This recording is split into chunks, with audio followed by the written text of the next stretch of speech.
Հայոց ցեղասպանության հուշահամալիրում շինարարական աշխատանքներն ապրիլի 24-ին ավարտված կլինեն, հայտնել է Կրթության, գիտության, մշակույթի եւ սպորտի նախարար Ժաննա Անդրեասյանը։ Նա տեղեկացրել է, որ արդեն սկսվել է 3 մույթի քարե սալերի տեղադրումը, որի համար լրացուցիչ մասնագիտական քննարկում էր տեղի ունեցել։ Նաեւ վստահեցրել է աշխատանքները պատշաճ կերպով ու որակով են իրականացվում։ Ինչ վերաբերում է հուշահամալիրում տարվող աշխատանքների վերաբերյալ քննադատություններին, Անդրեասյանն ասել է, դատական հայց է ներկայացրել, հայտարարելով, թե զրպարտության, միտումնավոր ապատեղեկատվության ու մնացած բոլոր հանգամանքների համար մարդիկ պետք է պատասխան տան։ Հայոց ցեղասպանության հուշահամալիրում հիմնանորոգման աշխատանքները մեկնարկել են 2024 թվականի հոկտեմբերին։ Այդ նպատակով պետբյուջեից շուրջ 743 միլիոն դրամ է հատկացվել։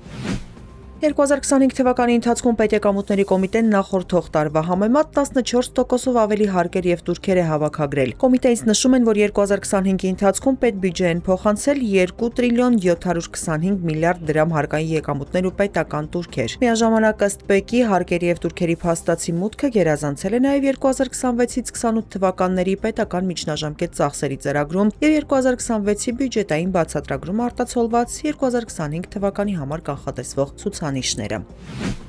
Առողջության համընդհանուր ապահովագրության համակարգով հունվարի 7-ի ժամը 14-ի դրությամբ արդեն գրանցվել է 11651 այց, հայտնել է առողջապահության նախարար Անահիտ Ավանեսյանը։ Նախարարը տեղեկացրել է, որ այցելել է պացիենտներից մեկին, որին բուժօգնություն է տրամադրվել համընդհանուր ապահովագրության շրջանակում։ Կատարվել է երկխոռոչանի սրտի ռիթմավար սարքի տեղադրում 1 միլիոն 600 հազար դրամ արժողությամբ։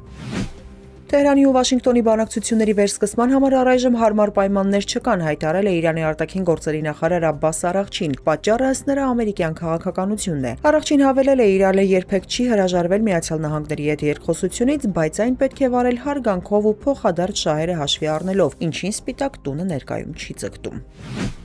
Սիրիական կառավարության բանակի հրամանատարությունը հունվարի 7-ին Հալեպի Շեյխ Մաքսուդ եւ Աշրաֆիե քրդաբնակ թաղամասերում փակ ռազմական գոտի է հայտարարել։ Նշվում է, որ քաղաքացիական անձինք պետք է հեռու մնան այս թաղամասերում գտնվող Սիրիայի դեմոկրատական ուժերի դիրքերից։ Այստեղ նաեւ պարետային ժամ է հայտարարվել։ Միաժամանակ Շեյխ Մաքսուդ եւ Աշրաֆիե թաղամասերից տարհանվել է 850 քաղաքացիական անձ։ Հալեպում հունվարի 6-ից բախումներ են գրանցվել քրդերի գլխավորած Սիրիայի դեմոկրատական ուժերի եւ սիրիական բանակի միջև, դրանք հանգեցրել են քաղաքացիական բնակչության շրջանում զոհերի եւ լայնածավալ նյութական վնասների։